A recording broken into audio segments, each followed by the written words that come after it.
Mark Anthony Neal, Professor of African and African American Studies at Duke University. Awesome. So we just sat in on a session about Black Twitter and activism in that realm. So what are some things that people that don't necessarily see the positive benefits of, Black Twitter, how can they kind of start associating a better aspect of that to that phrase? I think you make choices by really being much more sophisticated in the people that you follow. There are thought leaders, Black thought leaders of any ethnic or racial group that are on Twitter who are driving different kinds of conversations. It's fine to follow people that you're going to have fun with, that you can joke with, but there always needs to be a balance. And one of the easiest ways to do that is just follow more serious people.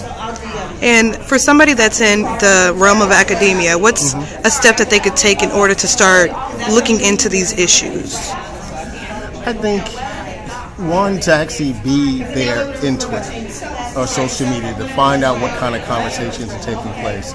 Also to think about Twitter and social media as something that's not inherently part of this moment. There are ways in which field songs on plantations were forms of social media. There are ways in which we see the Greensboro 4 sit-in from 1960 was an example of how an event can go viral. So there have always been these kind of connections that are out there. One of the best ways I explain talking about Twitter, for instance, that it's an act of fictive kin.